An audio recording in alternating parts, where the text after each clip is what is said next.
NEET தேர்வுக்கு எதிர்ப்பு தெரிவித்தும் மத்திய கல்வி அமைச்சர் பதவி விலக கோரியும் மதுரை மாவட்டம் கரும்பாலை பகுதியில் போராட்டத்தில் ஈடுபட்டவர்களை போலீசார் கைது செய்துள்ளனர். காட்சிகள். தமிழ்நாட்டிலே நீட் வேண்டாம், தமிழ்நாட்டிலே நீட் வேண்டாம், கல்வி மத்திய பட்டியலில் வேண்டாம் வேண்டாம்.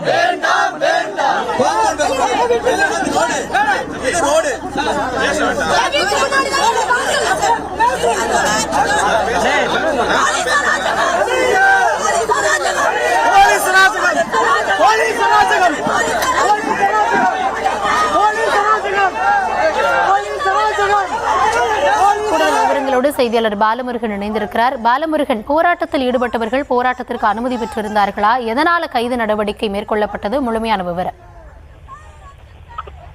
நிச்சயமாக நீட் தேர்வை ரத்து செய்ய வலியுறுத்தி நாடு முழுவதும் மாணவர் சங்கம் உள்ளிட்ட பல்வேறு அமைப்புகள் தொடர் போராட்டங்களை முன்னெடுத்து வருகிறார்கள். அண்மையில் டெல்லியில் நடந்த போராட்டத்தின் போது மாணவர்கள் மற்றும் இளைஞர்கள் மீது காவல்துறை நடத்திய தடியடி சம்பவம் நாடு முழுவதும் பெரும் அதிர்வுகளை ஏற்படுத்தியது. இதன் தொடர்ச்சியாக தமிழகத்திலும் மாணவர் இயக்கங்கள், சட்ட கல்லூரி மாணவர்கள், வழக்கறிஞர்கள் போராட்டத்தில் ஈடுபட்டு வருகிறார்கள்.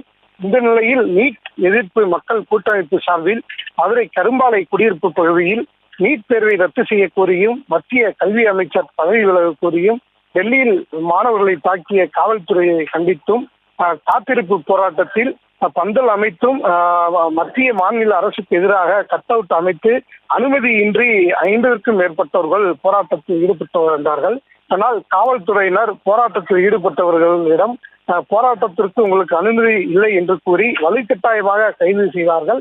ஆனால் போராட்டக்காரர்களுக்கும் காவல்துறையினருக்கும் வாக்குவாதம் ஏற்பட்டது. இதனால் அவர்களை காவல்துறையினர் கைது செய்து கட் அவுட் பந்தல்களை அகற்றி சென்றதால் அப்பகுதியில் பரபரப்பு ஏற்பட்டு வருகிறது. தொடர்ந்து இந்த பகுதியில் காவல்துறை குவிந்திருப்பதால் பகுதியில் பரபரப்பு காணப்பட்டு வருகிறது.